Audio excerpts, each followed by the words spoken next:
नमस्कार, आप देख रहे हैं जागरण का क्राइम शो और मैं हूं आपके साथ दिशा बिश्नोई। आज के इस एपिसोड में मैं आपको बताऊंगी देवरिया में क्या क्या हुआ और क्यों वहां पर 6 लोगों की जान चली गई। वहीं दिल्ली में कैसे एक सन की आशिक ने 2 साल तक महिला सिपाही की हत्या कर उसके परिवार और पुलिस को गुमराह किया। वहीं बिहार में सरेराह एक महिला की गोली मारकर हत्या कर दी गई। क्या कह रही है पुलिस, आइए जानते हैं इस वीडियो में। देवरिया में हुए हत्याकांड ने हर किसी को झकझोर कर रख दिया है। आइए आगे जानते हैं क्या है ये मामला और अब तक इसमें क्या हुआ है।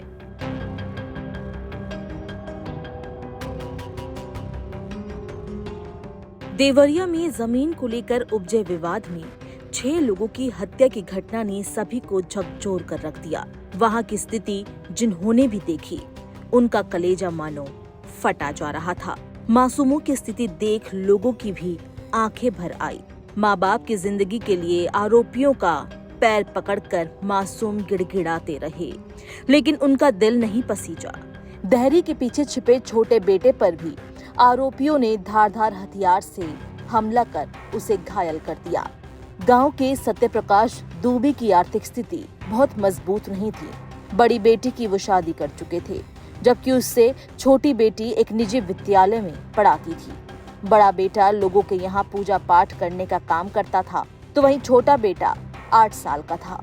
पड़ोस के एक लड़के की बातों पर गौर करें तो जब दरवाजे पर बड़ी संख्या में लोग आए तो सत्यप्रकाश दुबे और उनकी पत्नी आगे खड़े हो गए। बेटे और बेटियां हथियारों के सामने हाथ जोड़ने लगे और माता पिता को छोड़ने की बात कहने लगे। छोटा बेटा धैर्य के पीछे जाकर छिप गया। हमलावरों ने सभी पर धारदार हथियार और लाठी डंडे से हमला करना शुरू कर दिया। मासूमों पर भी उनको दया नहीं आई। इस घटना से उनका क्या लेना देना था? उन्होंने आरोपितों का क्या बिगाड़ा था? जब नाबालिगों का शव बाहर निकाला जाने लगा तो वहां मौजूद लोगों के साथ ही पुलिस कर्मियों की भी आंखें भर आई। बता दें कि इस हत्याकांड में 8 साल का छोटा बेटा जिंदा बचा है, लेकिन अस्पताल में उसकी हालत नाजुक बनी हुई है।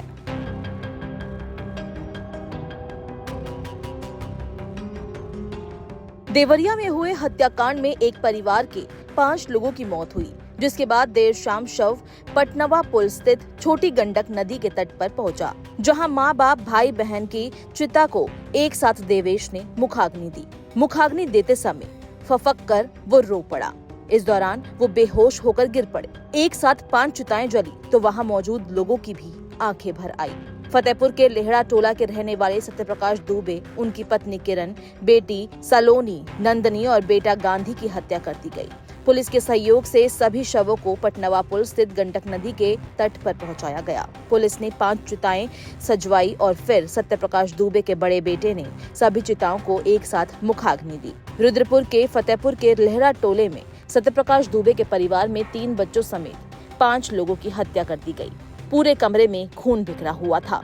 उसके छींटे कॉपी किताब पर भी पड़े थे, जो सपनों के बिखरने की कहानी कह रहे थे।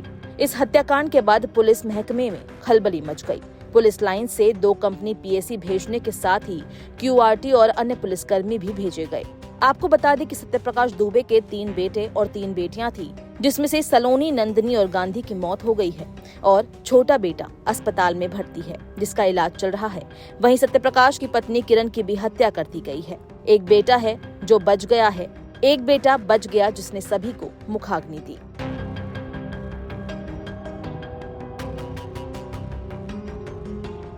देवरिया से एक कॉल आई, भैया मैं गांधी बोल रहा हूँ, जल्दी पुलिस को फोन करो, लोग मम्मी पापा को मार डाले हैं, हम लोगों को भी मारने आ रहे हैं, दरवाजा बंद किए हुए है, जल्दी फोन करो भैया, जल्दी करो।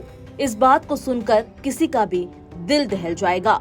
ये घटना है देवरिया की, जहां 6 लोगों की हत्या की गई। सुबह के करीब 7:45 बजे उसने अपने भाई देवेश को फोन किया। उस वक्त देवेश बलिया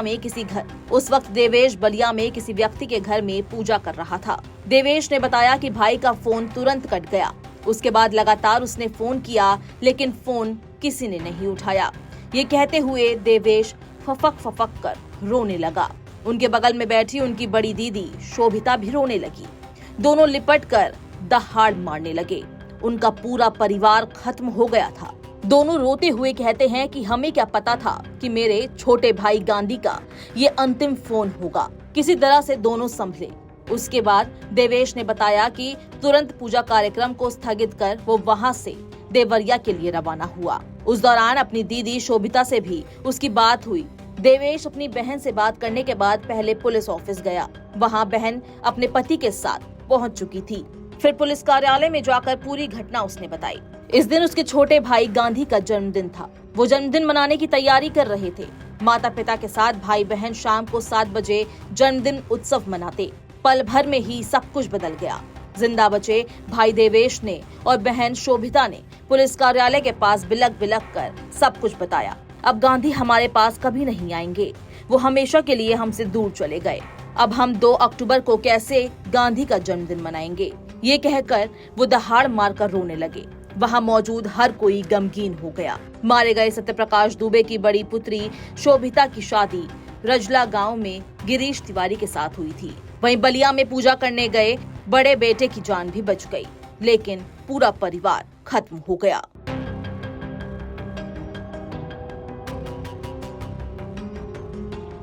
देवरिया के रुद्रपुर कोतवाली क्षेत्र के फतेहपुर गांव में एक ही परिवार के 5 लोगों की हत्या के बाद शव को पोस्टमार्टम के लिए पोस्टमार्टम हाउस भेजा गया। एक ही परिवार के 5 लोगों के शवों का पोस्टमार्टम करने वाले डॉक्टर के हाथ भी कांप उठे।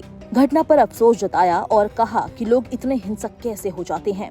आखिर इन मासूमों ने क्या बिगाड़ा था? सीएमओ डॉक्टर राजेश झा की देखरेख में डॉक्टर की 2 सदस्यीय टीम में डॉक्टर इनायत हुसैन और डॉक्टर सुनील सिंह ने शवों का पोस्टमार्टम किया। देवरिया के रुद्रपुर कोतवाली के फतेहपुर के लेहड़ा टोला में एक परिवार के 5 लोगों की गोली मारकर और पीट कर हत्या कर दी गई। इस मामले में पुलिस ने अब तक कई आरोपियों को गिरफ्तार कर लिया है। 12 आरोपी अभी भी फरार बताए जा रहे हैं। उनकी गिरफ्तारी के लिए पुलिस की लगातार 6 टीमें दबिश दे रही है। घटना के दूसरे दिन यानी मंगलवार को भी लेहड़ा गाँव पुलिस छावनी में तब्दील रहा। पूरी रात पीएसी और 3 थाना अध्यक्ष पुलिस बल के साथ तैनात रहे। इसके अलावा पूर्व जिला पंचायत सदस्य के दरवाजे पर भी पुलिस और पीएसी तैनात है।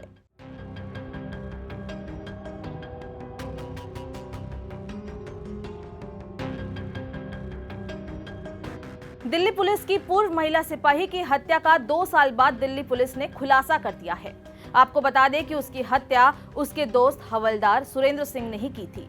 आरोपी युवती के शव को नाले में फेंक चुका था और उससे ऊपर पत्थर बांधकर उसको साथ में डाल दिया था, जिससे शव नाले के अंदर ही पड़ा रहा।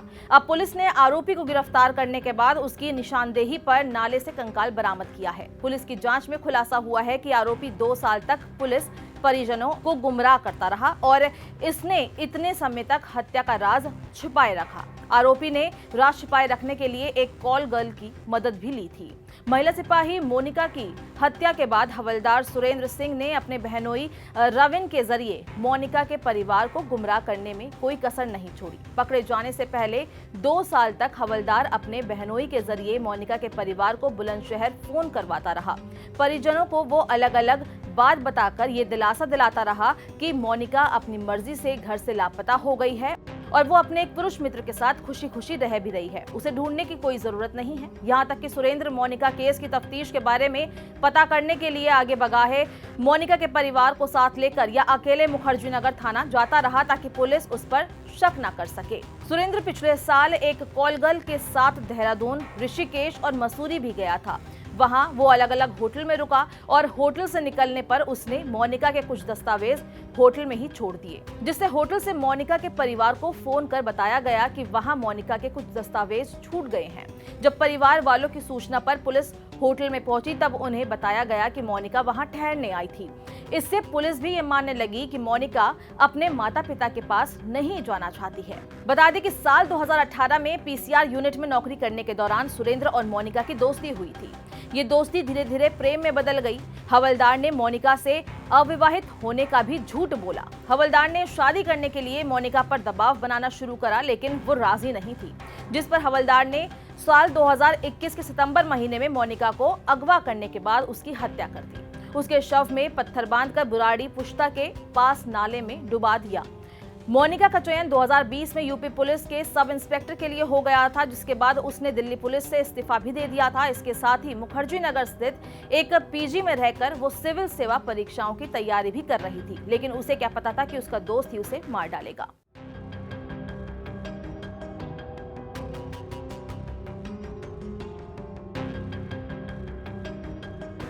बिहार में अपराध का ग्राफ लगातार बढ़ रहा है। यहाँ मुजफ्फरपुर जिले से एक दिल दहला देने वाली वारदात सामने आई है। एक एनआरआई शख्स की पत्नी को बदमाशों ने सरेराह सिर में गोली मारकर उसकी हत्या कर दी। घटना का सीसीटीवी फुटेज भी सामने आया है। जानकारी के अनुसार महिला मंगलवार की रात पक्की सराय से फिजियोथेरेपी कराकर अपने घर नगर थाना क्षेत्र के चंदवारा अली मिर्जा रोड में जा रही थी। उसका पीछा कर रहे एक बदमाश बीच सड़क पर उसको रोककर उसके नजदीक जाकर पीछे से उसे गोली मार चुका था। गोली मारने के बाद बदमाश अपने साथी की बाइक पर बैठकर पुरानी बाजार सब्जी मंडी की ओर निकल भागा। घटना के समय उधर से दो साथियों के साथ गुजर रहे मोहम्मद वकीम ने शोर मचाना शुरू करा तो उन बदमाशों ने उन पर भी फायरिंग शुरू कर दी। सभी ने किसी तरह भागकर अपनी जान बचा ली। गोली की आवाज सुनकर आसपास के लोग वहां जुटे और जमीन पर बेसुध पड़ी संजीदा को सदर अस्पताल पहुंचाया गया, जहां चिकित्सकों ने उसे मृत घोषित कर दिया। गोली मारने वाला बदमाश हेलमेट पहने हुए था। उसका एक साथी पहले से कुछ दूर आगे बाइक खड़ी करके उस पर सवार था। ये भी हेलमेट पहने हुआ था। बताया जा रहा है कि हत्या करने वाले आरोपी दोनों ही 20 से 25 साल के होंगे। सीसीटीवी कैमरे की फुटेज में गोली मारने वाले बदमाशों का चेहरा भी दिखाई दे रहा है। संजीदा से कोई लूटपाट नहीं की गई। उसका पर्स और मोबाइल सुरक्षित है, जिससे लग रहा है कि हत्या के पीछे कोई साजिश है। हालांकि हत्या के पीछे का कारण अभी तक पता नहीं चल सका है। पुलिस तफ्तीश में लगी हुई है। इस वीडियो में बस इतना ही। अगर इस तरह की वीडियोस आप देखना चाहते हैं तो हमारे चैनल दैनिक जागरण को सब्सक्राइब कीजिए। साथ में एक बेल आइकन बना होगा, उस पर क्लिक करिएगा ताकि कोई भी वीडियो आपसे छूट ना पाए।